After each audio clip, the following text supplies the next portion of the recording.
News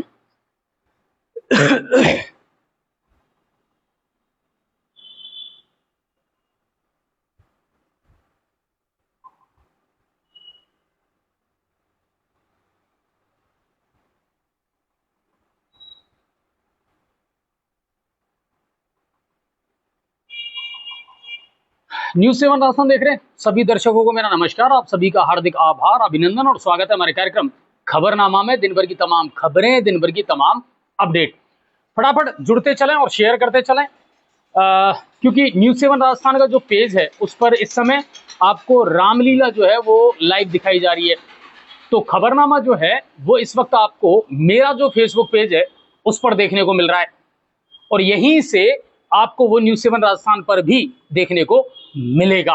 तो फटाफट आप लोग जुड़ते चले जाएं और जितना हो सके उतना दबा करके शेयर कर दें। जो मुद्दे हैं उन पर बातचीत करेंगे, जो समस्याएं हैं उन पर बातचीत करेंगे, उन पर चर्चा करेंगे। खबरों का कितना असर हुआ, आपकी कितनी समस्याओं का समाधान हुआ, उस पर भी चर्चा करेंगे। तो फटाफट हमारे जितने दर्शक हैं, आपकी एक ही जिम्मेदारी है, शेयर कर दो दबा करके, है ना। जितने भी आपके ग्रुप हैं, पेज हैं, उन पर सब पर आप कॉपी जो है, जो लिंक है उसको कॉपी करें, पेस्ट करें और शेयर करते चलें। विजेंद्र जी जुड़े हैं, भाई साहब राम राम, स्वागत है आपका भी। मधु शर्मा, जय दादा परशुराम, बिल्कुल, बहुत बहुत धन्यवाद।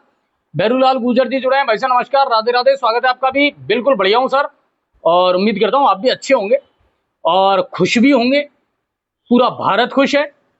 कल भारतीय क्रिकेट टीम ने जो कामयाबी हासिल की, उसके बाद से एक अलग ही ऊर्जा जो है ना वो देश में नजर आ रही है। और बड़ा क्रूशियल मैच था सर, बड़ा क्रूशियल मैच था और बड़ा उठा पटक वाला मैच था। इरशाद भाई नमस्कार, स्वागत है आपका भी। संतोष जी हैं, राधा कृष्णा जी, स्वागत है संतोष भाई। जुड़ते चलो और शेयर करते चलो, है ना। और कल का जो मैच था बिल्कुल वो हमने भी अंत तक देखा है, और 41 साल बाद एशिया कप के इतिहास में ऐसा पहली बार हुआ जब भारत और पाकिस्तान फाइनल खेल रहे थे। भारत अब से पहले 8 खिताब जीत चुका था, श्रीलंका जीत चुका था, पाकिस्तान भी खिताब जीत चुका था, लेकिन कभी भी ऐसा नहीं हुआ कि भारत और पाकिस्तान के बीच में फाइनल हो। कल वो भी देख लिया, सांसें अटकी हुई थी। एक बार तो लगा था कि पावर प्ले में जिस तरीके से भारत के विकेट गिरे और जिस तरीके से भारतीय टीम कोलैप्स हुई, लग रहा था यार कहीं मैच निकल ना जाए। लेकिन दिल में एक भरोसा था। मिडिल ऑर्डर में तिलक वर्मा है, संजू सैमसन है, उन पर भरोसा था। रिंकू को कल पहली बार शामिल किया गया था, उस पर भरोसा था। और दूसरी बात, स्कोर ज्यादा बड़ा नहीं था, तो लग रहा था कि हाँ अगर टुक टुक करके और एक एक दो दो रन पर भी ये कॉन्सेंट्रेट करेंगे तो मैच को निकाल लेंगे, और हुआ भी वही। दिल से सलाम करते हैं तिलक वर्मा को, दिल से सलाम करते हैं संजू सैमसन को, दिल से सलाम करते हैं शिवम दुबे को। क्या मुजाहरा दिखाया और क्या शानदार खेल का प्रदर्शन किया। और बुमराह का वो जो एक्शन है ना, वो देखा होगा सबने, ठीक है ना। मगर पाकिस्तान पहले भी नकटा और बेशरम था और आज भी नकटा और बेशरम है। ये जो एशिया कप है, इस एशिया कप ने बहुत सारी सियासती चीजों को भी छेड़ दिया। और भारतीय क्रिकेट टीम के जो कप्तान है सूर्य कुमार यादव, चाहे वो बल्ले से कुछ नहीं कर पाए पूरी श्रृंखला में, केवल एक अच्छी पारी खेली, उसके अलावा अपनी बैटिंग से ज्यादा कुछ नहीं कर पाए सूर्य, लेकिन इमोशनली उन्होंने दिल जीता है भारतीयों का। बिल्कुल, भारत ने पूरे स्वाभिमान के साथ, पूरी दादागिरी के साथ में ये एशिया कप खेला है, ये एशिया कप जीता है और अपनी शर्तों पर जीता है। और ये नहीं है कि कोई बेईमानी करके जीता है। ये जो कह रहे हैं ना टटभूंजिया पाकिस्तानी, है ना, इनके जो मीम्स निकल करके आ रहे हैं सोशल मीडिया पर, जो वायरल हो रहा है, बकवास है सर। आप और हम सब जानते हैं अच्छे से पाकिस्तान की फितरत को। लेकिन जो संघर्ष करके भारत ने जीता, जो खिताबी मुकाबला भारत ने जीता, और सबसे बड़ी बात है भारतीय क्रिकेट टीम के जो कप्तान है सूर्य कुमार यादव, उन्होंने वाकई में दिल जीता। 1 घंटे तक प्रेजेंटेशन एरिया में एशियन क्रिकेट टीम, एशियन जो क्रिकेट काउंसिल बोर्ड है उसके जो अध्यक्ष हैं नकवी साहब, वो खड़े रहे, मगर भारतीय टीम ना तो उनसे मेडल लेने पहुंची और ना ही भारतीय टीम ने उनसे ट्रॉफी ली। हट, तो उससे ट्रॉफी लेंगे क्या हम, जिसके हाथ जो हैं खून से सने हुए हैं, बेगुनाहों की हत्या करने वाला आतंकवादी देश का गृह मंत्री, उसके हाथों से ट्रॉफी लेंगे हम? आराम से चिल कर रही थी भारतीय टीम, पाकिस्तानी टीम अलग खड़ी थी दूर कोने में, और भारतीय टीम आराम से मस्ती के मूड में थी। बार बार प्रेजेंटेशन एरिया से बार बार अनाउंस किया जा रहा था, आइए आइए ट्रॉफी लीजिए। नो, नहीं लेनी, इसको भगाओ यहां से, नकवी को, ट्रॉफी ले लेंगे हम। वो बंदा बड़ा बेशरम, बार बार बेइज्जती होने के बावजूद वहां से नहीं हट रहा। शाकिर जी कह रहे हैं लद्दाख की क्या अपडेट है? लद्दाख में आज 5वें 6ठे दिन भी जो है कर्फ्यू जारी है सर। बिल्कुल, लद्दाख की जो खबर है वो मैं आपको बता देता हूं, ठीक है ना। महेश जी कह रहे हैं सर आपको भी नमस्कार, बहुत बहुत धन्यवाद महेश भाई, स्वागत है आपका भी। राकेश जी जुड़े हैं भाई, नमस्कार। चेतराम गुजर जी हैं, राधे राधे भाई, स्वागत है आपका भी। शेयर करते चलो और जुड़ते चलो, तमाम खबरें आपको बताऊंगा। और सबसे बड़ी बात है, शहर के मुद्दों पर, क्षेत्र के मुद्दों पर भी हम बातचीत करेंगे। जुड़ते चलिए और शेयर करते चलिए। बहुत बहुत धन्यवाद आप सभी का। खबरनामा को बहुत प्यार आप लोग दे रहे हैं, और जिस तरीके से, जिस तादाद में अब आप लोग देख रहे हैं खबरनामा को, उसके लिए भी आप सब धन्यवाद के पात्र हैं, ठीक है ना। तो शेयर करते चलें और जुड़ते चलें और लोगों को जोड़ते चलें। आज 29 तारीख है, और सबसे पहले तो आप सभी को दुर्गा अष्टमी की बहुत बहुत शुभकामनाएं, बहुत बहुत बधाई। और मां दुर्गा से हम भी गुजारिश ये करते हैं, हमारे देश में अमन रहे, शांति रहे, लोगों के बीच में आपसी भाईचारा बना रहे। और जिस तरह मां दुर्गा ने, मां काली ने दुष्टों का संहार किया था, हमारे भारत की इस सरजमी से भी दुष्टों का संहार हो, इनका विनाश करो, इनका नाश करो, सुसंस्कृति और सुसभ्यता हमारे देश में चलती रहे, बनी रहे। तो आप सभी को दुर्गा अष्टमी की बहुत बहुत शुभकामनाएं। 2 तारीख को दशहरे का पर्व हम सब लोग मनाएंगे। अक्टूबर में सबसे ज्यादा छुट्टियां हैं बैंकों की और सरकारी कार्यालयों की, तो आपके जितने भी काम हैं कोशिश करें कि उनको आप करवा लें, ताकि कोई काम आपका पेंडिंग में ना रहे। अयूब भाई अस्सलाम वालेकुम, बिल्कुल वालेकुम सलाम भाई, स्वागत है आपका भी। बली सिंह जी हैं भाई से नमस्कार, स्वागत है। इमरत गुरैया भाई राधे राधे, स्वागत है आपका भी। जुड़ते चलो यार, कम लोग नजर आ रहे हैं भाई स्क्रीन पे, फिर मेरा दिल टूट जाता है यार। लोग कम जुड़ते हैं तो ऐसा लगता है कि शायद कोई कमी चल रही है या कार्यक्रम को आप लोग पसंद नहीं करते, है ना। राजेश मीणा है पीलोदा से, भाई राम राम, स्वागत है राजेश भाई। और जुड़ते चलो और शेयर करते चलो। अनिल खंडेलवाल हैं, राधे राधे भाई साहब, स्वागत है आपका भी अनिल भाई। और प्रीतम चंद गौतम, जय श्री राम, बिल्कुल जय श्री राम सर। जुड़ते चलें और शेयर करते चलें, और भारतीय क्रिकेट टीम को भी सब लोग बधाई देते चलें, और वो जो जज्बा है उसको बनाए रखें। तिलक भारद्वाज एबीवीपी भाई साहब नमस्कार, स्वागत है। बिल्कुल, आज आपकी खबर हमको मुझको मिल गई है, और मैंने भेज भी दिया डेस्क पे, देखते हैं लगती है कि नहीं लगती है, कब लगती है। सर एक तरफ फतेहपुर में दरगाह के तोड़ते रहे और पुलिस खड़ी देखती रही, वहीं दूसरी तरफ बरेली में अंधाधुंध लाठीचार्ज की। शाकिर भाई क्यों हुआ बरेली में? किसने करवाया था? किसने करवाया था बरेली में जो कुछ भी हुआ? इस देश में चंद लोग ऐसे हैं जो राजनीतिक रोटियां सेकने के लिए हिंदू और मुसलमानों के बीच में ये दंगे करवाते हैं, ये सांप्रदायिकता का जहर घोलते हैं। ये मैं बहुत दिल से कह रहा हूं आपसे, सच बता रहा हूं आपको। वरना आप देखिए, मेरे तो ज्यादातर जो दोस्त हैं, मेरे ज्यादातर जो फैन हैं, वो मुसलमान हैं। वो राम राम भी करते हैं, वो राधे राधे भी करते हैं। हमारे और आपके दिमाग में तो कभी कोई चीज ही नहीं आती। आती है क्या? फिर कौन है ये टुच्चे लोग? इन चीजों पर बिल्कुल ध्यान मत दीजिए, अपने काम पर ध्यान दीजिए। लोगों के लिए, समाज के लिए जो अच्छा कर सकें वो करने का प्रयास करिए। अनवर भाई कह रहे हैं सर बहुत दिन हो गए आपसे मिले हुए। अनवर भाई स्वागत है आपका, जब चाहे तब मिलें, बिल्कुल जब चाहे तब मिलें आप, ठीक है ना। अजीत सिंह जी जुड़े हैं, भाई साहब राम राम, स्वागत है अजीत भाई। और शेयर भी करते चलना है ना, ज्यादा से ज्यादा लोगों को जोड़ते चलें। और न्यूज़ 7 राजस्थान और मेरा जो फेसबुक पेज है उस पर हम लाइव हैं। और मेरा फेसबुक जो पेज है ना, मैंने पहले भी आपसे कहा है कि उसको आप फॉलो जरूर कर लें, लाइक कर लें, ठीक है ना। क्योंकि कई महत्वपूर्ण जानकारियां मैं जब चैनल पर नहीं डाल पाता हूं तो उस पर भी डाल देता हूं, ठीक है ना। और जो लोग उससे जुड़ेंगे उनको पता चलेगा कि मेरी मानसिकता क्या है, मैं किस प्रकार का व्यक्तित्व हूं। कोई फालतू का कमेंट नहीं करता, किसी के बारे में कुछ नहीं कहता, मस्त रहता हूं। जो अच्छा लगता है उसको शेयर करता हूं। चेतराम जी है, अजय जी मोतीपुर अभीपुर की सड़क का क्या हुआ, ठीक है।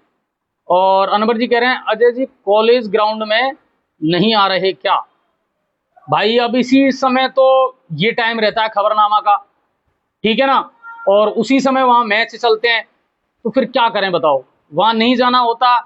दूसरी बात क्या है कि फिर वहां जाते हैं ना तो वो लोग फिर वहां कॉमेंट्री में लगा देते हैं, तो वो कई चीजें देखनी पड़ती हैं सर, है ना। दिवाली दशहरे का टाइम है, त्योहार का टाइम आ गया, घर पे भी बहुत सारे काम रहते हैं, कई चीजें हैं, ठीक है ना। प्रेम सिंह जी हैं मोतीपुरा से, भाई राम राम, स्वागत है। अशोक सुप्रिया अग्रवाल है, राधे राधे सर, बिल्कुल बढ़िया हूँ। तेजराम सैनी जी हैं, जुड़ते चलो, शेयर करते चलो। चलिए खबरों का सिलसिला शुरू करते हैं, राष्ट्रीय लेवल की बड़ी खबरें वहां से हम शुरू करते हैं। और दिल्ली में इंस्टीट्यूट की 17 छात्राओं से यौन उत्पीड़न के आरोपी चैतन्यानंद सरस्वती को गिरफ्तार कर लिया गया है पुलिस के द्वारा। 62 साल का ये स्वामी लगातार अपने ठिकाने बदल रहा था और पिछले 50 दिन में 15 होटल इसने बदले। कल सुबह 3:30 बजे आगरा के होटल से पुलिस ने इसको पकड़ा है और दिल्ली के पटियाला कोर्ट ने इसे 5 दिन की पुलिस रिमांड पर भेज दिया है। अगस्त का ये मामला है, उसी वक्त इसको सस्पेंड भी कर दिया गया था और तभी से गिरफ्तारी से बचने के लिए लगातार भाग रहा था। कमेंट्री बहुत अच्छी लगती है आपकी, बहुत बहुत धन्यवाद भाई, है ना। डालचंद जी कह रहे हैं 0 से 5 वर्ष के बच्चों के आधार कार्ड कहाँ बन रहे हैं सर जी। बिल्कुल, आप पंचायत समिति में जो सीडीपीओ ऑफिस है ना, वहां चले जाओ। 0 से और 5 साल तक के जो बच्चे हैं उनका आधार कार्ड वहां बन रहा है, मैंने आज ही उसकी अपडेट ली है। तो पहले तो पंचायत समिति में बन रहे थे अपने अटल केंद्र में, और उसी के पास में सीडीपीओ का ऑफिस है, महिला एवं बाल विकास विभाग, तो वहां आप चले जाइए, वहां आधार केंद्र जो है वो चालू है, वहां बच्चों के कार्ड आधार कार्ड बन रहे हैं, ठीक है ना। और स्कूलों में भी अब जल्दी सरकार इसको शुरू कर देगी ताकि स्कूलों में भी बच्चों के आधार कार्ड बन सके। और लेह में 24 सितंबर को जो हिंसा हुई थी उसके बाद से लद्दाख में अब पर्यटन क्षेत्र जो है उसमें गिरावट आई है। पर्यटकों ने अपनी एडवांस बुकिंग जो है वो बंद करवा दी है। कर्फ्यू की वजह से होटलों में कैद होकर के रह गए हैं। ओमी मिस्त्री जी कह रहे हैं अजय जी मौसम की क्या अपडेट है। मौसम बिल्कुल मस्त है, अपने यहाँ भी कोई बारिश वारिश का नहीं है। आज ठंडी हवा जरूर चल रही है ना, आज ठंडी हवा जरूर चल रही है, लेकिन मौसम और मानसून जो है अब राजस्थान से अलविदा हो चुका है मेरे भाई, ठीक है ना। तो बारिश वारिश का कुछ नहीं है, 4-5 जिलों में जरूर मौसम विभाग ने कहा है कि 3-4 दिन बारिश होगी, लेकिन उसमें अपने जिले का नाम नहीं है, ना करौली का नाम है, ना सवाईमाधोपुर का नाम है, ना धौलपुर का नाम है, अपने एरिया में नहीं है। उदयपुर संभाग है, अजमेर संभाग है, सीकर, इनमें जरूर बताया गया है ना। अपने यहाँ भी बारिश का अब कोई मामला नहीं है। आराम से लिपाई पुताई करो, घर की तैयारी करो, दिवाली की सजावट करो, ठीक है ना। खाद की कालाबाजारी बहुत चल रही है, पिंटू सैनी जी कह रहे हैं पकड़ो, बनाओ वीडियो, क्या दिक्कत है, करो ना शिकायत, उठाओ ऑब्जेक्शन। कौन कालाबाजारी कर रहा है, कैसे कर रहा है, खुल करके बताओ। किसी को नहीं बता सकते तो मेरे नंबर तो सबके पास है, भेजो ना मेरे पास रिपोर्ट, कौन मना कर रहा है। अरे सर आपने गंगापुर सिटी जिला फिर से काम होती यार, सही में बहुत दिल टूट गया हमारा। व्हाट्सएप नंबर ठीक है। कमलेश जी कह रहे हैं हमारे झुड़पट्टी बस स्टैंड पर, हाँ कड़ी झोंपड़ी, अच्छा बस स्टैंड पर कोई सुविधा नहीं है, ना ही कोई पुलिस आती है, शाम को दारू पीकर आदमी अपडेट। देखो कमलेश भाई, ग्रामीण क्षेत्रों से या कई क्षेत्रों से इस तरह की कोई भी खबर हो ना, तो कमेंट के माध्यम से क्या आप लोग शुद्ध नहीं लिख पाते और मैं समझ नहीं पाता, तो आप मेरे व्हाट्सएप पर मैसेज करके, है ना, और या कॉल करके मुझे बताया करो कि सर कहीं का क्या मामला चल रहा है। मैं कोशिश ये करता हूं कि उच्च अधिकारियों तक वो बात पहुंचा दूं। राहुल मंगल जी कह रहे हैं गंगापुर सिटी के किसी भी वार्ड में रोड नहीं बन रहे हैं। अब कैसे बनेंगे राहुल भाई बताओ, रोड बनाने वाला है कौन, जब ये सरकार ही पूरी तरीके से भजन भोजन भाषण और भ्रमण पर डिपेंड है, तो सड़क बनाएगा कौन, कौन बनाएगा बताओ। पिछली साल की सड़कें नहीं बनी, ये जो सरकार है ना इस समय जो चल रही है भजनलाल सरकार, इसके 4 ही काम है, भजन भोजन भाषण और भ्रमण, इसके अलावा कुछ नहीं हो रहा, कुछ नहीं हो रहा। जो ये शिविर चल रहे हैं ना ये भी मजाक है, हकीकत है ये। ऑफ कैमरा जब हम अधिकारियों से पूछते हैं ना तो ये कहते हैं भाई साहब न तो काम करने देती है सरकार और ना खुद काम कर रही है, हमारा समय बर्बाद हो रहा है, ना तो हम ऑफिस में बैठ सकते और ना ही शिविरों में वो काम हो पा रहे हैं जो हम करना चाहते हैं, ठीक है ना। तो कुल मिलाकर के ये है सर कि माथा पीट करके रो रहे हैं, और तो क्या कहें, इससे ज्यादा तो मैं क्या कहूं। ठीक है, और इसके अलावा कुछ राष्ट्रीय खबरें हैं जो खास इंपॉर्टेंट नहीं है, लेकिन विदेश की खबरें मैं आपको बता देता हूं। पाक के रक्षा मंत्री ख्वाजा आसिफ ने प्रधानमंत्री मोदी पर बातचीत का रास्ता खत्म करने का आरोप लगाया है। दरअसल क्या है, कल जब भारतीय टीम जीती ना, तो प्रधानमंत्री मोदी ने एक ट्वीट किया था, और ट्वीट करके प्रधानमंत्री मोदी ने उसमें एक लिखा था कि ऑपरेशन सिंदूर मैदान में भी जारी रहा और वहां भी हमारी जीत हुई, ये लिखा। उसके बाद मिर्ची लग गई पाकिस्तान को, लगनी थी। बेशर्मो, ना तो तुमने खेल अच्छा दिखाया, ठीक है, दूसरी बात, भारतीय टीम जो है ना वो बहुत ज्यादा भावनाओं से भरी हुई थी, बहुत ज्यादा। और उसके बाद में मैं आपको बता देता हूं, ओम प्रकाश जी आज तो सच बोल रहे हैं जी। भाई साहब मैं झूठ कब बोलता हूं? राइट सर, आपने बहुत अच्छा भाषण दिया, कमलेश जी कह रहे हैं।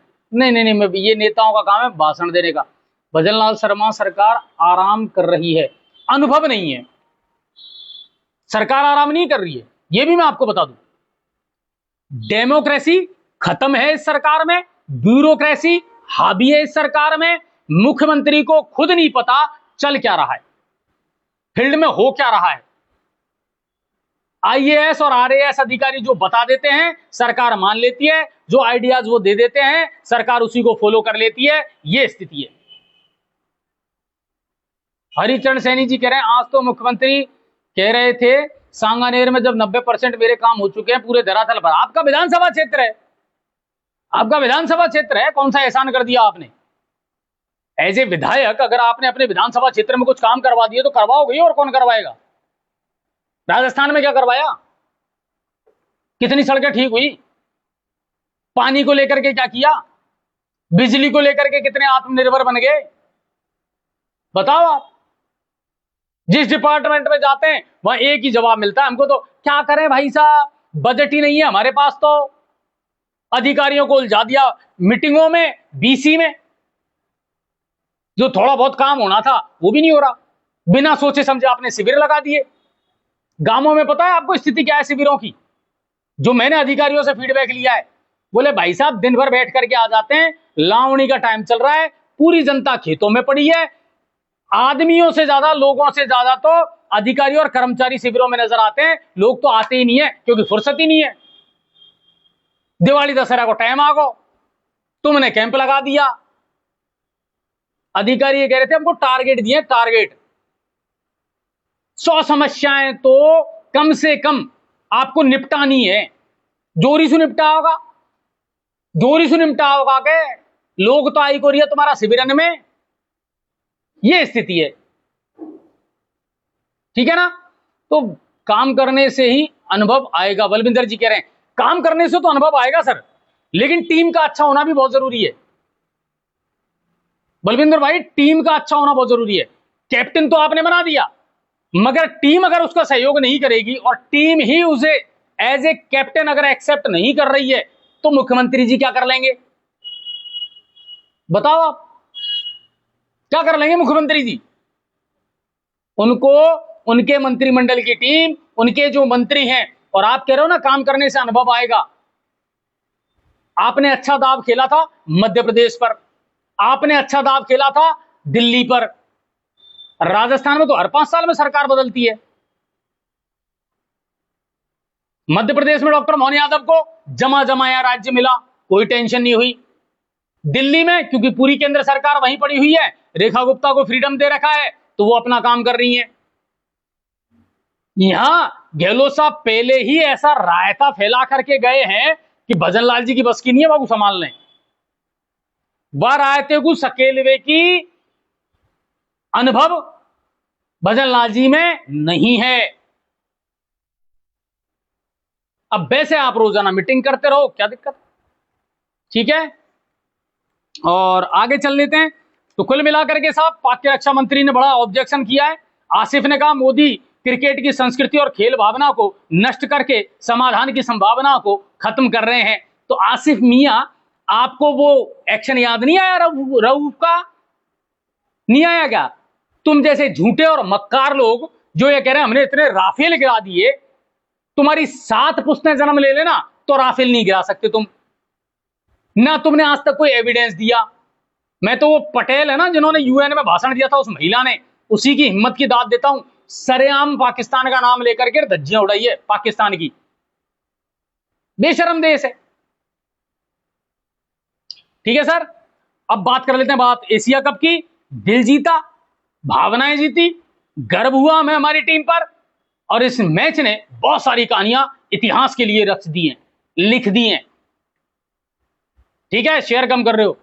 ये अधिकारी भी झूठ बोलने में माहिर हैं। 2-4 कर्मचारी जाते हैं, काम कहां से होगा? प्रेम सिंह जी कह रहे हैं हाँ बिल्कुल स्थिति यही है, बिल्कुल स्थिति यही है। अच्छा, शिविर में काम क्या हो रहा है मेरे को बताओ आप। सड़क बन रही है, पुलिया बन रही है, बिजली के कनेक्शन हो रहे हैं। डिमांडिंग वाला कोई भी काम नहीं हो रहा। प्रमाण पत्र बनवा लो, ये बनवा लो, ढीका बनवा लो, अमका बनवा लो, ये तो वैसे भी हो रहे थे, ये तो वैसे भी हो रहे थे। फिर शिविरों का ढकोसला क्यों करा आपने? क्यों करा? शिविरों के नाम पर सबसे बड़ी बात यह है, शिविरों के नाम पर जनता के पैसे की बर्बादी हो रही है, अधिकारियों का समय बर्बाद हो रहा है, जनता चक्कर लगा रही है, और कोई लेना देना नहीं है, कोई लेना देना नहीं। ठीक है सर, और भारतीय क्रिकेट टीम ने ट्रॉफी नहीं ली है, और सबसे बड़ी नकटाई और बताऊं बेशर्माई, पाकिस्तान क्रिकेट बोर्ड उस ट्रॉफी को भी ले गया और मेडल भी ले गया, और भारतीय टीम ने उनकी नाक पर उनके सामने सेलिब्रेशन किया, खूब जश्न मनाया है। और अब बीसीसीआई आईसीसी में इसकी शिकायत और करेगी, घर बैठे तुमको ट्रॉफी पहुंचानी पड़ेगी जनाब। ठीक है, अब आगे चलते हैं, और बहुत सारी खबरें हैं, बताऊंगा आपको, और आपके मुद्दे भी उठाऊंगा। प्रदेश लेवल की खबरों की अगर हम बात कर लें तो नागौर के रेवंत की पहाड़ियों में व्हाइट गोल्ड मिलने के संकेत मिले हैं। ये बहुत अच्छी खबर आई है राजस्थान के लिए, और सिर्फ राजस्थान के लिए नहीं, भारत के लिए भी बहुत अच्छी खबर आई है। राजस्थान के नागौर में डेगाना क्षेत्र की जो पहाड़ियां हैं उनमें लिथियम का विशाल भंडार मिला है। इतना बड़ा भंडार मिला है कि 70 से 80% भारत की आपूर्ति लिथियम की यहां से हो जाएगी, और चीन पर हमारी जो निर्भरता है वो खत्म हो जाएगी, खत्म हो जाएगी। केंद्र सरकार ने गंभीरता से इसको लेते हुए इसके जो ब्लॉक आवंटन है, नीलामी प्रक्रिया है, वो भी शुरू कर दी गई है, और सर्वेक्षण के अनुसार 14 मिलियन टन लिथियम का भंडार राजस्थान के नागौर में मिला है। ठेकेदार व अफसरों के कमीशन के रूप में शिविर में लगने टेंट का कमीशन मिलता है, वो तो है ही, और क्या फिक्स है इनके सब। मुख्यमंत्री किसान सम्मान निधि योजना बिल्कुल नहीं दे रहे हैं ना विनोद भाई, मिल रही है, ये तो मिल रही है, टाइम टू टाइम आ रही है खातों में। आपको अगर नहीं मिल रही है तो तहसील में जाकर के इसके बारे में जानकारी लेना। किसान सम्मान, देखो एक बात मैं आपसे कहूंगा, केंद्र सरकार के जो काम है, केंद्र सरकार की जो योजनाएं हैं, उनमें कहीं कोई लापरवाही नहीं है। केंद्र सरकार आगे से आगे पैसा दे रही है, गड़बड़ राज्य सरकार के स्तर पर हो रही है। मैं सारी खबरों पर नजर रखता हूं, केंद्र सरकार ने कितना पैसा दिया है, किस मद में कितना पैसा दिया है, किस चीज के लिए कितना बजट दिया है। केंद्र सरकार की तरफ से कोई कमी नहीं है। जितने इन्होंने पीएम आवास मांगे उससे ज्यादा पीएम आवास इनको दे दिए, जितना पैसा इन्होंने मांगा उससे ज्यादा पैसा इनको दे दिया गया। अब भैया प्लानिंग के अनुसार खर्च तो इनको ही करना, मॉनिटरिंग इनको करनी, हिसाब किताब इनको लेना, योजनाओं का लाभ इनको पहुंचाना। मोदी जी आके थोड़ी देखेंगे यहां, ठीक है ना। तो चाहे प्रधानमंत्री आवास योजना की बात हो, चाहे किसान सम्मान निधि योजना की बात हो, केंद्र सरकार की तरफ से कमी नहीं आ रही है, कमी यहां से आ रही है। ठीक है, आगे चलते हैं। प्रदेश सरकार की अगली खबरों में कोटा ने रचा है एक नया कीर्तिमान। दुनिया के सबसे ऊंचे रावण का दहन होगा 2 तारीख को कोटा में, और नापतोल में यह 215 फीट का है, 215 15 फीट का है, और इससे पहले 210 फीट का रिकॉर्ड दिल्ली के नाम था। 2019 में चंडीगढ़ में भी मैं आपको बता देता हूं कि 221 फीट का पुतला जो है वो बनाया गया था, लेकिन उसका रिकॉर्ड में नाम दर्ज इसलिए नहीं हुआ, वो खड़ा नहीं हो पाया, वो खड़ा नहीं हो पाया। इसलिए अब कोटा का नाम जो है मैं आपको बता देता हूं, एशिया और India book of world record में दर्ज हो चुका है। और इसके पीछे सबसे ज्यादा मेहनत और सोच जो थी वो लोकसभा स्पीकर और कोटा के सांसद ओम बिरला की थी। ठीक है, आगे चलते हैं। और अजमेर में ठगी का एक रोचक मामला सामने आया है साहब। एक व्यक्ति था राकेश शर्मा, बेचारी की शादी नहीं हो रही, दलाल के माध्यम से जैसे तैसे करके, और उसने आगरा की रहने वाली पूजा जो है उससे शादी की। दुल्हन जब घर आई उससे पहले भव्य स्वागत हुआ। जिस दिन गोल्डन नाइट थी, पहली मुलाकात थी, उन्होंने साहब जो दुल्हन थी उसने नियम लगा दिया कि साहब हमारे यहाँ ये नियम है, कोई देवी की खण है कि 3 दिन तक हम साथ नहीं सो सकते। चलो कोई बात नहीं, रिवाज समझ करके उसको नेगलेक्ट कर दिया। और जब रात में सारे घर वाले सो गए तो दुल्हन ने नगदी और जेवरात पर हाथ साफ करके फरार। सुबह जब घर वाले उठे तो ना दुल्हन मिली, ना जेवर मिला और ना नगदी मिली। पुलिस में हालांकि मामला दर्ज करवा दिया गया है, पुलिस जांच में जुटी हुई है, दलाल को और दुल्हन को तलाश किया जा रहा है। शेयर करते चलो, कम लोग नजर आ रहे हैं। कैंपों में कोई काम नहीं होता सर, एक नाम के कैंप पर किसी भी आदमी का पूरा काम नहीं हुआ कागजों का, रामेश्वर जी कह रहे हैं। एक बात और बता दूं, बार बार जो कहता हूं, जिम्मेदार आप लोग भी हो। आप अगर अपने आप को जिंदा मान रहे हो ना, तो मानो मत, आप मुर्दा हो। आपको जिसने चाहा, जैसे चाहा ना वैसे बेवकूफ बना दिया। आज तक आप लोगों ने कोई आवाज इस बारे में नहीं उठाई। मैं बार बार निवेदन करता हूं कि भैया ग्रामीण क्षेत्रों में अगर कोई भी आपको कमी नजर आती है कैंपों में, वीडियो बनाओ मेरे पास भेजो। एक वीडियो नहीं आया मेरे पास, एक भी। शहरों में जो शिविर लग रहे हैं उनमें क्या धांधली चल रही है, चलो वो तो मैं जाकर के देख लूंगा, और देख भी रहा हूं, उसका फीडबैक तो चलो मैं ले भी लूंगा। हर ग्राम पंचायत पे थोड़ी जाऊंगा मैं, मीडिया हर ग्राम पंचायत पे नहीं जाएगा। लेकिन क्या आपने भेजी कोई शिकायत? क्या आपने वहां कोई ऑब्जेक्शन करा? क्या आपने वहां कैंप में पूछा कि कौन कौन से अधिकारी यहां मौजूद है, कौन कौन से नहीं है? इसकी शिकायत की आपने कभी उच्च अधिकारियों से? हम कुछ नहीं करेंगे,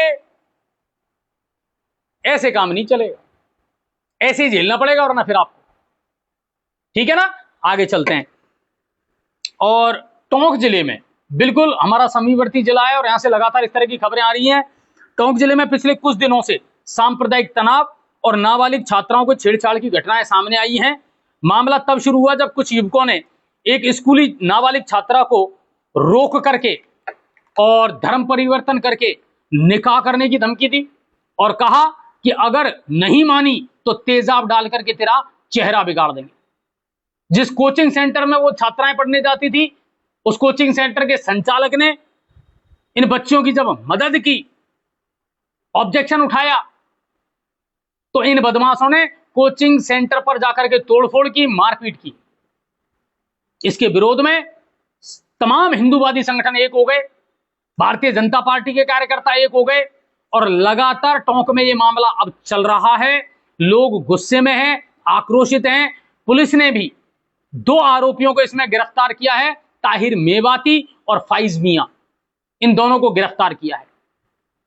इनकी चमड़ी में मिर्ची भर दो, इनकी चमड़ी में मिर्ची भर दो, ताकि दोबारा ऐसा कृत्य करने से पहले 2 बार नहीं 10 बार सोचें ये लोग। ये वो लोग हैं, ये समाज के कीड़े हैं, ये गंदी नाली के कीड़े हैं, ये जो समाज में सौहार्द बिगाड़ते हैं। ठीक है ना, तो ये टोंक में चल रहा है।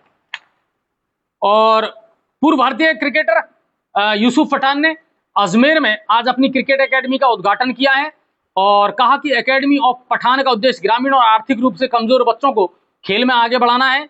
पठान ने बच्चों को मोबाइल से दूर रहने की नसीहत भी दी है। अच्छी बात है, निवेश भी आए, खेल एकेडमियां भी राजस्थान में खुले, बच्चों को और नए ऑप्शन मिले, अच्छी बात। ठीक है सर, आगे चलते हैं। सड़क दुर्घटना में अध्यापक की मौत के मामले में 1,30,00,000 रुपए का अवार्ड अदालत ने पारित किया है। मामला कब का और कहां का है, मैं विस्तार से आपको बता देता हूं।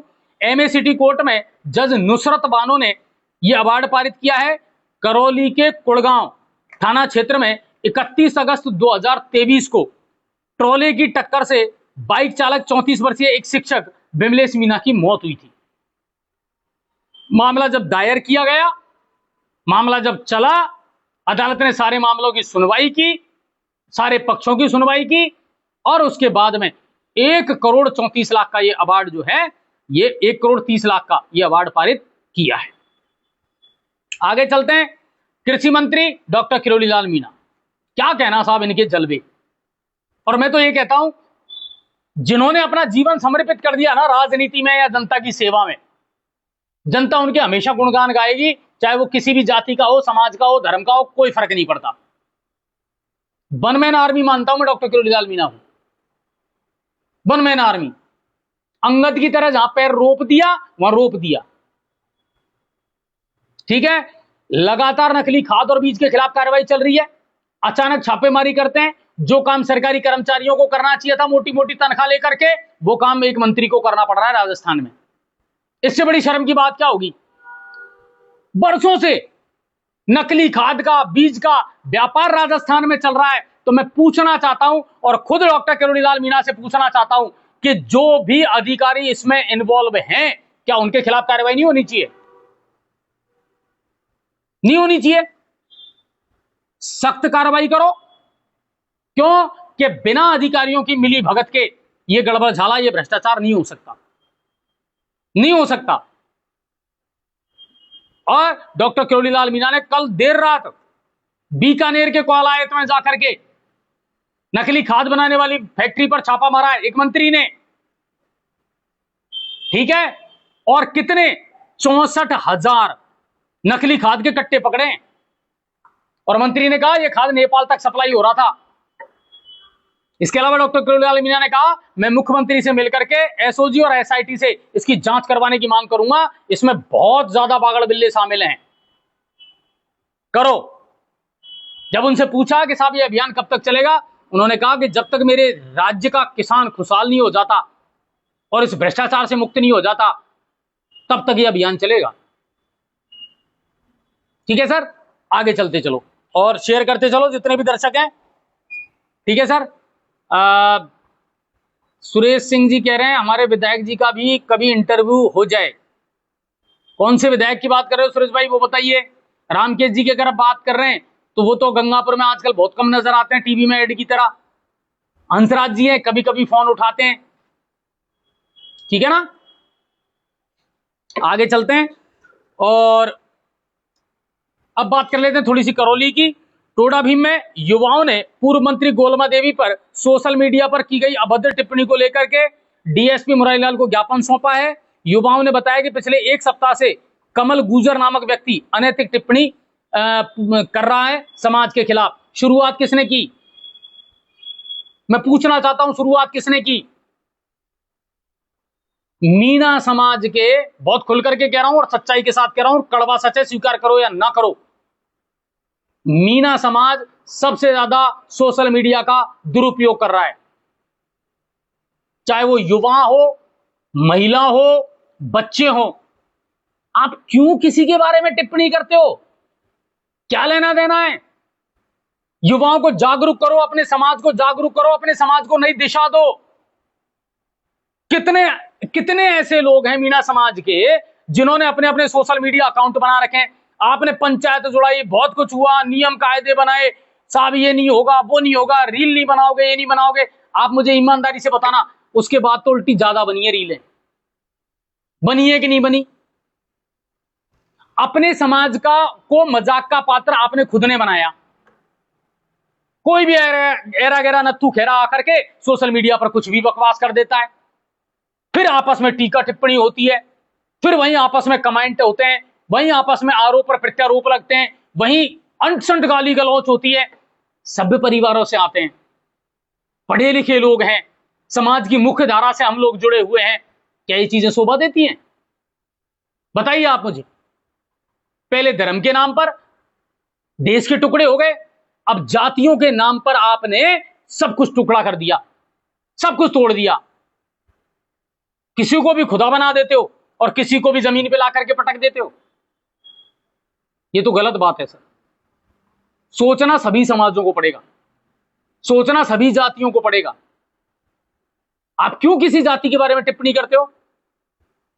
आप क्यों किसी नेता के पिछलग्गू बनते हो? आप में बुद्धि और विवेक नहीं है? आप में सोच समझ नहीं है? अपने काम से काम रखो, अपने बच्चों को अच्छे संस्कार दो। समझो हमारे समाज के कितने युवा हैं जो अपराधों में लिप्त हैं, हमारे समाज के कितने युवा हैं जो नशे में लिप्त हैं। यह भी तो समाज की महत्वपूर्ण जिम्मेदारी बनती है। क्या इस बारे में नहीं सोचना चाहिए आपके समाज को? किसी ने कोई भी अभद्र टिप्पणी की है, मैं उसे गलत मानता हूं और उसकी निंदा करता हूं। क्यों? कि सभी जातियों का देश में सम्मान है, सभी जातियों की अपनी एक इज्जत है, सभी जातियों का अपना एक वर्चस्व है।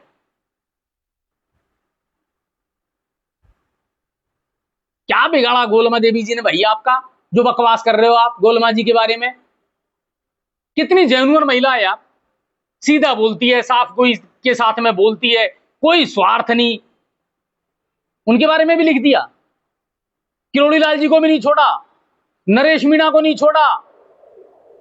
कोई आ रहा है वो सचिन पायलट को गाली दे रहा है, कोई आ रहा है वो नरेश मीणा को गाली दे रहा है।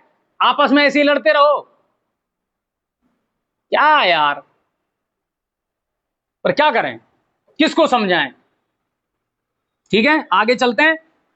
और हिंडौन में 20 सितंबर को सड़क दुर्घटना में घायल बमनपुरा निवासी बनवारी जाटव ने आखिर 8 दिन बाद इलाज के दौरान दम तोड़ दिया। और 20 सितंबर को बाइक चालक ने तेज रफ्तार में उसे टक्कर मारी थी। इसके अलावा एक खबर और आई है, नूंह जिले के फिरोजपुर झिरका थाना क्षेत्र के में दिल्ली मुंबई एक्सप्रेस वे पर कल देर रात सड़क दुर्घटना में 2 लोगों की मौत हुई है। इसमें मैं आपको बता देता हूं, बाड़ा बाजिदपुर का निवासी रामभान, जो 20 साल से अपने परिवार के साथ दिल्ली रह रहा था, वहीं उसका जॉब वॉब था और सामान वगैरह लेने वो गांव आया करता था। तो गांव सामान लेने आया था पिकअप में, और जब वापस लौट रहा था तो इतनी बड़ी टक्कर उसकी हुई है, इतनी भीषण सड़क दुर्घटना हुई है, उसकी और उसके ड्राइवर की मौत हो गई। ठीक है सर, खली ट्रक से जाकर के गाड़ी टकराई थी। और टोडा भीम के भैंसा गांव में बदमाशों ने फायरिंग करके दहशत फैलाने का प्रयास किया था। यह वीडियो वायरल भी हो रहा है, सीसीटीवी में यह घटना कैद हो चुकी है। और कल देर रात का यह मामला है। कार और बाइक पर सवार 4-5 बदमाशों ने शराब की खाली बोतलें और पत्थर घर पर फेंके, फिर देसी कट्टे से फायर करके और फरार हो गए। पीड़ित अताउल्ला खान ने पुरानी रंजिश को लेकर के मामला दर्ज करवाया है नामजद आरोपियों के खिलाफ। ठीक है, शेयर करते चलो और जुड़ते चलो। कम लोग नजर आ रहे हैं भाई स्क्रीन पे। अब बात कर लेते हैं सवाई माधोपुर की। सवाई माधोपुर जिला मुख्यालय पर नगर परिषद की ओर से दशहरा महोत्सव का आयोजन किया जाएगा। 2 अक्टूबर से लेकर के 4 अक्टूबर तक कवि सम्मेलन, बॉलीवुड नाइट, है ना, जैसे कार्यक्रमों का आयोजन होगा। और उसमें मुख्यमंत्री जो मुख्य अतिथि हैं वो होंगे डॉक्टर किरोड़ी लाल मीणा, विधायक भी है वहां से। वजीरपुर क्षेत्र में डीएपी खाद की किल्लत चल रही है, ऋषिकेश कह रहे हैं। क्यों डीएपी के पीछे पड़ रहे हो? क्यों पड़ रहे हो डीएपी के पीछे? मैं आपसे पूछना चाह रहा हूं। बार बार आपको जागरूक कर रहे हैं, बार बार किसानों को समझा रहे हैं, हम समझा रहे हैं, अधिकारी समझा रहे हैं, भाई एसएसपी यूज कर ले, एनपीके यूज कर ले। कब सुधरेगा हमारा किसान? मेरे तो ये समझ में नहीं आती, उसकी मानसिकता कब बदलेगी? डीएपी डीएपी डीएपी, पूरी जमीन की ऐसी तैसी करके पटक दी है डीएपी ने।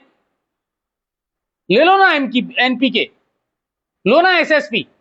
और रही बात आप कह रहे हो डीएपी की, मैंने कल ही मालूम करा है, नई रेक आई है। 2-3 दिन से लगातार ट्रकों में माल आ रहा है और अलग अलग इलाकों में पहुंचाया जा रहा है, डीएपी भी आ रहा है। ऐसा नहीं है कि हाँ शॉर्टेज है, किल्लत है, ये मान सकता हूं। क्या लेना देना, छोड़ो ना। ठीक है सर, और आगे चलते हैं। सवाई माधोपुर से वायनाड सांसद और कांग्रेस की महासचिव प्रियंका गांधी आज रणथंभौर पहुंची है और सुरक्षा के पुख्ता इंतजाम किए गए हैं। उनका अच्छा खासा लगाव है रणथंभौर क्षेत्र से और लगातार अपने परिवार के साथ भी यहां आती रहती हैं। प्रियंका सुबह सड़क मार्ग से रणथंभौर पहुंची और होटल शेरबाग में उनका भव्य स्वागत किया गया और लगभग 3-4 दिन वो यहां पर रुकेंगी। कुछ लोग एक दो समाज में ही सरकार बना रहे हैं सोशल मीडिया पर, और समाज राजस्थान में है ही नहीं। हाँ, मुझे इसी चीज का दुख है। पिछलग्गू नेता, छुट भैया नेता, जिनके घर में इमेज नहीं, कॉलोनी में इमेज नहीं, गांव में इमेज नहीं, परिवार में इमेज नहीं, बताओ। और वो अपने आप को नेता समझ रहे हैं। ऐसा लग रहा है जैसे राजनीति के मर्मज्ञ हो वो, उनके अलावा किसी को नॉलेज ही नहीं है राजनीति की। और मैं ये कह रहा हूं, अपनी गुरबान में झांक करके देखो, तुम्हारा इतिहास पता लग जाएगा तुमको कि तुम कितने गंदे और गिरे हुए लोग हो। तुम किसी के सगे और नहीं हो। आज इसका झंडा उठा रहे हो, कल दूसरे का झंडा उठाओगे। समाज का नाश कर दिया तुमने, अपनी ही जाति का नाश कर दिया तुम लोगों ने। मैं तो बहुत खुल करके कह रहा हूं इस चीज को। सोशल मीडिया के अच्छे उपयोग भी हैं और सोशल मीडिया के बुरे उपयोग भी हैं। अब यह आपकी मानसिकता पर डिपेंड करता है, आपकी सोच पर निर्भर करता है, आप इसका क्या यूज करते हो। किसी के बारे में कुछ भी लिख देते हो, गलत बात है। समाज में हर जाति का महत्व है, समाज में हर जाति का सम्मान होना चाहिए, यह निश्चित है। आदिवासी पिंटू बड़ौली भाई, राम राम, स्वागत है, ठीक है ना। और बजीरपुर क्षेत्र में देखना पिंटू भाई, अभी कुछ दर्शक कह रहे थे साहब खाद की किल्लत है, डीएपी की, थोड़ा सा आप लोग भी मोटिवेट करें। सिर्फ ज्ञापन देने तक सीमित मत रहो पिंटू भाई। मैं बड़ा खराब बोलता हूं सर, कई बार कड़ा लगता है ना, लेकिन खराब बोलता हूं। झंडा लेकर के चलने से और अपने आप को लोकप्रियता हासिल करने से कुछ नहीं होगा। जनता के मुद्दों को उठाया करो, उठाया करो, लोगों को जागरूक भी किया करो अपने हक और अधिकारों के लिए, तब जाकर के समझ में आएगी युवाओं की ताकत। असली नेता मैं उसी को मानता हूं जो जमीन से और जनता से जुड़े हुए मुद्दे उठाता है, ठीक है ना। ऋषिकेश जी कह रहे हैं नांदोती गंगापुर चंबल परियोजना में जो पंप सेट लगने वाले थे उनका क्या हुआ। बताऊंगा भाई, बताऊंगा, और पहले भी बता चुका हूं, ठीक है ना। और अब बात कर लेते हैं गंगापुर सिटी के आपके मुद्दों की थोड़ी सी। फटाफट जुड़ते चलो, शेयर करते चलो। एक ब्रेकिंग और आई है मेरे पास में अभी।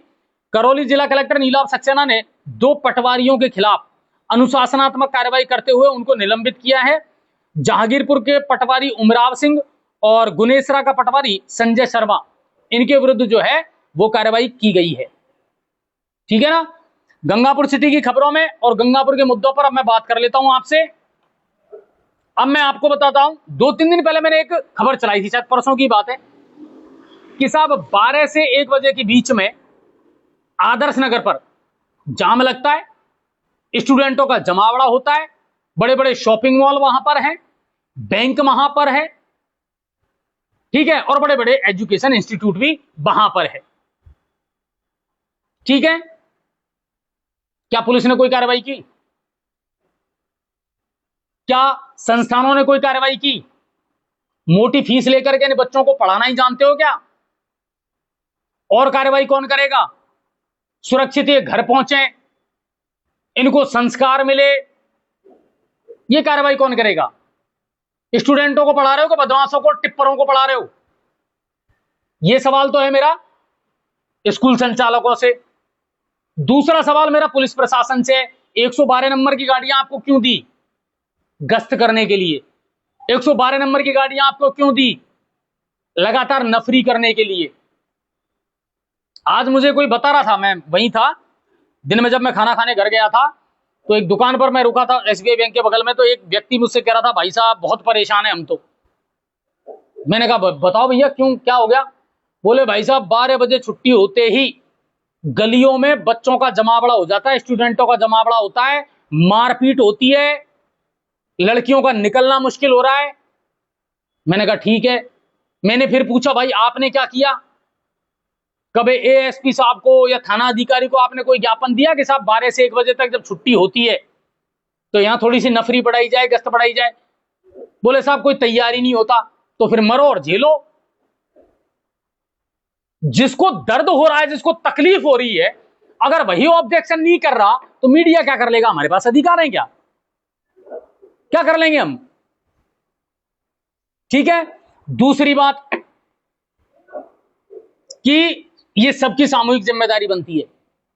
कहीं कुछ भी गलत होता हुआ आप देख रहे हो और उसके बारे में आप ऑब्जेक्शन करोगे ही नहीं, उसके बारे में आप आपत्ति ही दर्ज नहीं करवाओगे, तो काम कैसे चलेगा? आने वाले दिनों में गंगापुर सिटी में क्राइम बहुत बढ़ेगा, ये मैं आपको आज बता रहा हूं। और उसका सबसे बड़ा कारण है बढ़ता हुआ शहरीकरण, स्टूडेंटों की बढ़ती हुई तादाद। कितने किराएदार है गंगापुर में जिनका वेरिफिकेशन करवा दिया, मुझे बता दीजिए आप। कितने किराएदार हैं जिनका गंगापुर में मकान मालिकों ने पुलिस वेरिफिकेशन करवा दिया? अजय भाई बताओ, पुलिस अधीक्षक जी को अवगत करवा दूंगा। राजाराम भाई, लगा करके पटेल नगर से और कॉलेज तक 12 से 1 बजे और शाम को 5 से 6 बजे 3 बड़े इंस्टीट्यूट, शॉपिंग मॉल, बैंक है वहां पर, बड़ी एसबीआई। किसी दिन बड़ी वारदात हो जाएगी, फिर क्या करोगे? क्या करोगे? जिस पर गुजरेगी उसकी वही झेलेगा बेचारा, तुम्हारा कुछ नहीं होने वाला। यह स्थिति है, बहुत बड़ी घटना होगी, यह मैं आपको बता देता हूं। हाथ मलते रह जाओगे, कुछ नहीं होगा। लूट की वारदात भी हो सकती है, मर्डर भी हो सकता है, लड़ाई झगड़े तो हो ही रहे हैं, रोजाना हो रहे हैं। मैंने तो खुद ने देखे हैं सर, मैंने तो खुद ने देखे हैं। एक स्टूडेंट जो है वो पिट रहा है और भीड़ इकट्ठी हो गई, जबरदस्त उसको पीट रहे हैं, मार पीट करके भाग गए।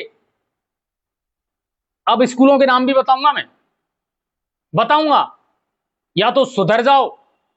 लोग कह रहे थे भाई साहब अगर एक टीचर भी इनका थोड़ा सा गश्त पे रहे ना तो बच्चे चले जाते हैं, पर उन्हें काले ना देनो भैया, स्कूल से गए बाके बाद बच्चे इनकी बच्चे जाने, मरो पिटो लूटो चोरी करो डकैती करो, उनको कोई लेना देना नहीं। स्थिति बहुत खराब है, किराएदारों का वेरिफिकेशन करवाओ, यह प्रशासन की जिम्मेदारी बनती है, इन मामलों में सख्ती करो। ठीक है सर, आगे बात कर लेते हैं। पानी की समस्या भैया बनी हुई है और बनी हुई रहेगी। मैं बहुत क्लियर आपसे इस बात को कह रहा हूं, पानी की समस्या बनी हुई है और अभी तो बनी हुई रहेगी। और क्यों बनी रहेगी? आपकी वजह से, गंगापुर की जनता की वजह से। आप ऐसे ही हो, आपको पानी चाहिए ही नहीं, खूब पानी आ रहा है, आपको कोई समस्या ही नहीं है पानी की। आप क्या करते हो? मैं पिछले 4 दिन से लगातार ये खबर चला रहा हूं, लगातार खबर चला रहा हूं कि गंगापुर में पीने के पानी की समस्या के लिए अगर कोई जिम्मेदार है तो 3 व्यक्ति हैं जिनसे आप सवाल पूछ सकते हो, जिनसे सवाल आपको पूछने चाहिए। पूर्व विधायक मान सिंह गुर्जर, सुखवीर सिंह जौनापुरिया और वर्तमान विधायक रामकेश मीणा। अधिकारियों से मत पूछिए आप, मैं बहुत जिम्मेदारी के साथ इस बात को कह रहा हूं, अधिकारियों की कोई कमी नहीं है, अधिकारियों की कोई गलती नहीं है। अधिकारियों को तो जितना पानी मिल रहा है ना वो उतना दे रहे हैं आपको, बल्कि और जो सोर्सेज हैं उनको चालू करने का प्रयास कर रहे हैं ताकि गंगापुर की जनता को पानी मिले। और गंगापुर की जनता इतनी मुर्दा है कि इतना बड़ा त्योहार दीपावली का सामने है, पानी की सबसे ज्यादा जरूरत पड़ेगी, उसके बावजूद भी चंबल से एक बूंद पानी नहीं आ रहा है। मैं आपको वो लेटर दिखा सकता हूं जो यहां के अधिकारियों ने मंडरायल इंटेक वेल के अधिकारियों को लेटर लिखा था कि सर हमारे पास चंबल का पानी नहीं आ रहा, हम गंगापुर में लोगों के पानी की आपूर्ति कैसे करें। और उन्होंने जवाब भेजा है इनको, बोले भाई साहब इंटेक वेल में लगे हुए मोटर पंप पानी में डूबे हुए हैं, अभी कोई गुंजाइश नहीं है, हम आपको पानी नहीं दे सकते। है मेरे पास वो लेटर। तो मैं सबसे पहले पूछना चाहता हूं मान सिंह जी से, आप जब विधायक थे और आप इस परियोजना को लेकर के आए, आपने कितना काम चंबल परियोजना में करवाया? अगर आप ढंग से काम करवा देते तो आज ये दिन गंगापुर की जनता को नहीं देखने पड़ते। फिर दूसरा सवाल पूछता हूं जौनाप्रिया जी से, आपने भी तो कही थी इतने करोड़ रुपए लेकर के आया हूं मैं चंबल परियोजना के लिए, कहां गए? कहां गए? और फिर जब विधायक रामकेश मीणा जी की सरकार थी, गहलोत की सरकार थी, एक इंटरव्यू में उन्होंने कहा है, रिकॉर्ड में है ये चीज, कि 15 करोड़ रुपए चंबल परियोजना के लिए लाया हूं, 10 मोटर पंप लगेंगे, नई पाइपलाइन डलेगी और उसके बाद गंगापुर को पर्याप्त पानी मिलेगा। महाराज, आपकी सरकार चली गई और लगभग 2 साल इस सरकार को हो गए। आपके 15 करोड़ रुपए कहां गए, बताइए जनता को। बिल्कुल 4223 करोड़ रुपए, बिल्कुल राजाराम भाई, इसका दावा किया था जौनापुरिया जी ने कि साहब चंबल परियोजना के लिए इतना पैसा मिला है। कहां है 4223 करोड़ रुपए? तुम्हें शर्म नहीं आती? इतना झूठ बोलते हो तुम पब्लिक से, कितना पागल बना रहे हो तुम गंगापुर की जनता को चंबल के नाम पर। मोटर पंप पानी में डूब गए साहब, तो 5 साल में क्या रोए थे तुम? 5 साल में क्या रोए तुम? मैंने तो आज ही मालूम करा है। बोले साहब मोटर पंप है ना, उनसे भी 15 फीट ऊपर होकर के चंबल का पानी जा रहा है, मोटर पंप डूबे हुए हैं। जब तक पानी कम नहीं होगा, मोटर पंप बाहर नहीं निकलेंगे, तब तक पानी की सप्लाई चालू नहीं होगी। तो तुम्हारे वो इंजीनियर कहां हैं भाई, जिनको ये होश नहीं था कि अगर चंबल में पानी की आवक बढ़ गई, ये मोटर पंप डूब गए, तो फिर पानी की सप्लाई कैसे होगी? बोलो, क्या गंगापुर की जनता ने सवाल करा इन 3 व्यक्तियों से? क्या सवाल? और फिर छोड़ो, दोनों को छोड़िए, मान सिंह जी को भी आप छोड़ दीजिए, जौनापुरिया जी को भी आप छोड़ दीजिए। उपनेता प्रतिपक्ष का पद लेकर के और बैठे हैं विधायक रामकेश मीणा। तो टीवी में ऐड की तरह तो गंगापुर में आते हो आप, शनिवार को आगे, रविवार को आगे, 1 आध घंटा रुके, पार्टी संगठन का कोई काम हुआ, मीटिंग वगैरह करी तो ठीक है, नहीं करी तो वापस जयपुर चले गए। सड़कें नहीं दिख रही गंगापुर की, सीवरेज नहीं दिख रही गंगापुर की, पानी के लिए जनता त्राहिमाम कर रही है, वो नहीं दिख रही आपको गंगापुर की। कहां है आपके 15 करोड़ रुपए? कहां है आपका सेंट्रल पार्क? कहां है वो सड़कें? हिसाब तो दो जनता को। और नहीं दे सकते तो कैमरे पर आकर के स्पष्ट बोल दो, साहब मेरी तो नहीं चल रही और मुझे नहीं पता वो 15 करोड़ कहां गए। ठीक है, उसके बाद मैं आपको बता देता हूं, अमृत योजना 2.0 का काम शुरू हो चुका है। 7 टंकियां बननी है, 6 टंकियों का काम शुरू हो चुका है। ठीक है ना, जल्द से जल्द ये 6 टंकियां बनाई जाएंगी। दूसरी बात, अमृत योजना फर्स्ट फेज में जिस जगह नल कनेक्शन नहीं हो पाए, लाइन नहीं डल पाई, सेकंड फेज में उन सब जगह पहले लाइन, राइजिंग लाइन बिछाई जाएगी, उसके बाद घर घर कनेक्शन किया जाएगा। ये काम तेजी से चल रहा है। इसके अलावा अधिकारियों ने खुद ने, मैं बता देता हूं आपको, जब ये चंबल का पानी बंद हुआ ना 13 तारीख से, 13 सितंबर से बंद है चंबल का पानी, एक बूंद पानी नहीं आया। तब अधिकारियों ने, बेचारों ने कानी खो, जहां से हमारे पास में पानी आता है, वहां 10 पंप लगा करके लाइन बिछाई है तुरंत कि भैया डायरेक्ट पानी दो गंगापुर को, कम से कम गंगापुर की पूर्ति हो। और 1.5 MLD पानी का जुगाड़ वहां से किया जा रहा है, वहां अभी भी कनेक्शन बाकी है, कुछ थोड़ी बहुत फॉर्मेलिटीज बाकी है, क्योंकि इमरजेंसी में जब आपको काम करना है तो टाइम तो लगेगा। वहां से प्रयास कर रहा है स्थानीय प्रशासन।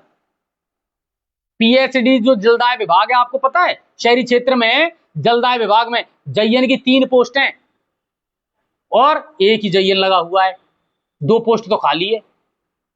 एक ही आदमी कर लेगा सारे काम, डिस्ट्रीब्यूशन भी उसी को करना है, स्टोरेज भी उसी को करना है, मॉनिटरिंग भी उसी को करनी है। 3 पोस्ट हैं, 2 खाली चल रही हैं, एक आदमी के ऊपर पूरी जिम्मेदारी आपने डाल रखी है। ये सरकार है और ये सरकार की स्थिति है। पानी पानी पानी, कहां से मिलेगा पानी आपको? कौन देगा पानी आपको? इनको वोट लेने थे, आपसे वोट ले लिए, अब इनकी आंखों का पानी मर गया, अब तुम मरो, तुम झेलो। सच्चाई यही है, गंगापुर को अभी भी कोई गुंजाइश नहीं है कि दिवाली तक पानी मिल जाए। खुल करके कह रहा हूं आपसे, दिवाली तक गंगापुर को चंबल का पानी मिलने के कोई आसार नहीं है। जो ट्रेडिशनल हमारे सोर्सेज चल रहे हैं, उन्हीं से आपको पानी उपलब्ध करवाया जा रहा है। ठीक है सर। इसके अलावा विभाग ने एक रिक्वेस्ट और की है, किसी भी प्राइवेट व्यक्ति से आप नल का कनेक्शन मत करवाओ, गवर्नमेंट उसको अवैध मानेगी और आपके खिलाफ कार्रवाई करेगी। मत करवाओ, कनेक्शन लेना ही है तो सरकारी विभाग में जाकर के एप्लीकेशन दो और ले लो। ठीक है। और इसके अलावा एक शिकायत और आई है, बाजार में बहुत सारे लोगों ने अवैध कनेक्शन ले रखे हैं, 2-2 3-3 एक ही व्यक्ति ने कनेक्शन ले रखे हैं, पुरानी लाइन बंद नहीं करी, नई लाइन में फिर कनेक्शन ले लिया। गलत बात है, बहुत गलत बात है। ये अवैध कनेक्शन की श्रेणी में ही आता है। ये नल कनेक्शन आपको नया लेना है, लीजिए, लेकिन एक घर पर, एक परिवार पर एक कनेक्शन। समझो इस बात को। हम हमारे फंडामेंटल राइट्स को तो समझते हैं, फंडामेंटल ड्यूटीज को नहीं समझ पा रहे कि कुछ कर्तव्य हमारे भी बनते हैं। ठीक है सर, तो ये पानी की स्थिति है भैया आपकी, ठीक है ना, कोई सॉल्व होने वाली नहीं है, आपको झेलना है, खूब झेलो भैया, खूब पानी पैसे इनसे मंगा यार पियो, मिनरल वाटर पियो, कैसो पानी पियो, आरओ लगवाओ, टैंकर डलवाओ, तुम्हारी समस्या है, सरकार को कोई लेना देना नहीं है। सरकार को वोट लेने थे, आपसे वोट ले लिए, सरकार एमएलए बन गए, इनको पानी की कोई कमी है नहीं। ठीक है, आगे बात बता देता हूं। और गांव खरेड़ा वजीरपुर से आज एक मैटर मेरे सामने आया था कि साहब सरकारी विद्यालय और आंगनबाड़ी केंद्र के बगल में किसी ने जबरदस्ती एक बड़ा कुंडा जो है, तालाब जो है वो खोद दिया और उसका पानी रिस रिस करके नीमों में जा रहा है। विद्यालय की दीवारों में दरार आ गई, आंगनबाड़ी केंद्र जर्जर हो गया। ये समस्या आज मेरे पास किसी ने वीडियो बना करके भेजी, मैंने तुरंत वीडियो साहब को इसको भेजा है और वीडियो साहब को धन्यवाद दूंगा, उन्होंने तुरंत मुझे रिप्लाई दिया, अजय जी इस समस्या का समाधान हम कल तक करवा देंगे, इस प्रॉब्लम को सॉर्ट आउट कर देंगे। ठीक है साहब, इसके अलावा एक निवेदन और है, बामनवास, नांदोती और बौली, इनमें जो अधिकारी आपके बैठते हैं अलग अलग विभागों के, प्लीज अगर किसी के पास हो तो मुझे इनके नंबर अवेलेबल करवा दें। बामनवास एसडीएम और बीडीओ और तहसीलदार, शायद बामनवास तहसीलदार के तो नंबर मेरे पास हैं, नांदोती का एसडीएम और बीडीओ और तहसीलदार, इनके नंबर आप मुझे उपलब्ध करवा दें। बौली में जो भी एक्सीएन एसडीएम बैठता है उनके नंबर आप मुझे उपलब्ध करवा दें, ताकि इन क्षेत्रों की जो आपकी समस्याएं हैं उनका समाधान करवाने का मैं प्रयास करूं। ठीक है साहब, और एक और जोरदार बात बताऊं इस सरकार की, आपको बहुत जोरदार बात बता रहा हूं। एक योजना चलाई थी सरकार ने, गोपाल क्रेडिट कार्ड योजना चलाई ना, ऋण मुक्त ब्याज मुक्त ऋण किसान को मिलेगा, 1 लाख रुपए तक का ऋण उसको मिलेगा गौपालन पर। है कि नहीं है ये योजना? आप लोगों ने फॉर्म अप्लाई करा कि नहीं करा?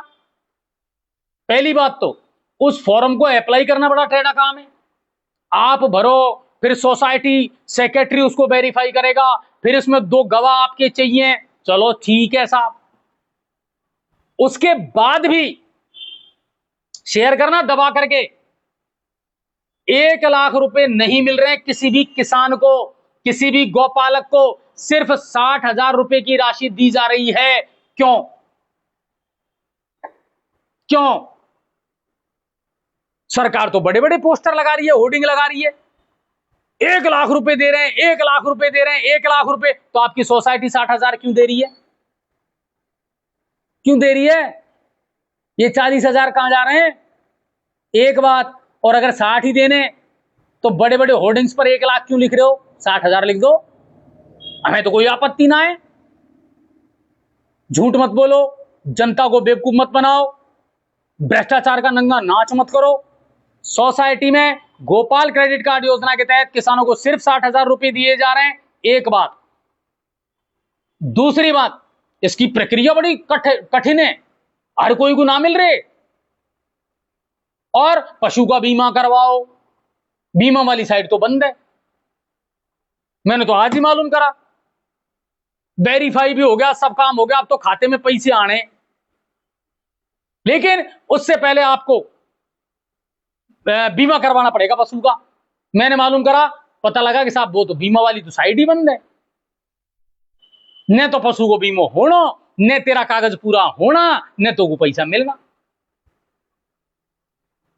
इतना बेवकूफ बनाया जा रहा है कई योजनाओं में कि आप मत पूछो। आप रिक्वायरमेंट ही पूरी नहीं कर सकते, आप फॉर्म ही पूरा नहीं कर सकते, आप कंडीशन पूरा नहीं कर सकते, योजना का लाभ तो जब मिलेगा आपको।